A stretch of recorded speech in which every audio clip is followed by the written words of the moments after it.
কোনে এন্টাৰে কৈ যাম আজি আমি ডিমৌ আঞ্চলিক ছাত্ৰ সন্থা TMPK এপছু আকছু আৰু ডিমৌ উন্নয়ন সমিতিৰ যৌথ উদ্যোগত আমি ডিমৌ পিকনিক প্লেছত ডিমৌ চাৰিআলি অসম অৰুণাচল সীমান্তৱৰ্তী অঞ্চলত আমি অতৰ্কিতে আমি এখন পৰ্যবেক্ষণ কৰোঁ। এই পৰ্যবেক্ষণ কালচোৱাত আমি ডিমৌ অঞ্চলত আমাৰ ৰেল লাইনৰ সিপাৰে আমি বিভিন্ন ধৰণৰ অনৈতিক কাৰ্যকলাপ সংগঠিত কৰা আমি দেখা পাইছোঁ।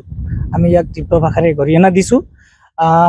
ইয়াত সুদূৰ ডিমৌৰ পৰা বাহিৰৰ পৰা আহি আমাৰ পৰ্যটকসকলে আমাৰ মানুহসকলে ইয়াত বিভিন্ন ধৰণৰ অনৈতিক কাৰ্যকলাপ সংগঠিত কৰা আমি দীৰ্ঘদিনৰ পৰা আমি ৰাজহুৱা অভিযোগ আমি পাই আহিছিলোঁ। আজি আমি চাৰিওটি সংগঠন আৰু আমাৰ ডিমৌ উন্নয়ন সমিতিয়ে একগোট হৈ আমি অতৰ্কিতে এটি আমি পৰ্যবেক্ষণ কৰোঁ। পৰ্যবেক্ষণ কালচোৱাত আমি বিভিন্ন ধৰণৰ আপত্তিজনক বস্তু উদ্ধাৰ কৰাৰ লগতে বিভিন্ন অনৈতিক কাৰ্যকলাপ সংগঠিত কৰি থকা আমাৰ পৰিলক্ষিত হ'ল।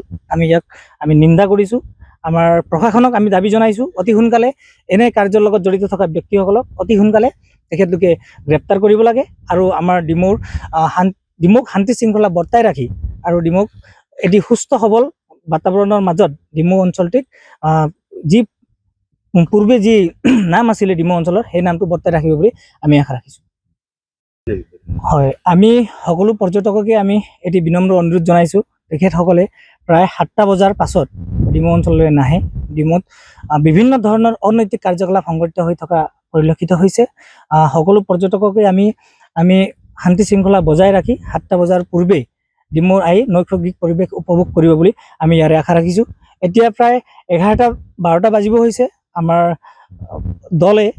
ভলেণ্টিয়াৰ দলে আমি পৰ্যবেক্ষণ কৰি আহিছোঁ। আমি সকলোকে আমি আহ্বানো জনাইছোঁ, যিসকল ইয়াত ৰৈ আছিলে তেখেতসকলকে আমি আহ্বান জনাইছোঁ যাতে তেখেতসকলে এটি নিৰ্ধাৰিত সময়ৰ ভিতৰত আহি ডিমৌৰ নৈসৰ্গিক পৰিৱেশ উপভোগ কৰিব বুলি আমি বিনম্ৰভাৱে অনুৰোধ জনাইছোঁ। ধন্যবাদ।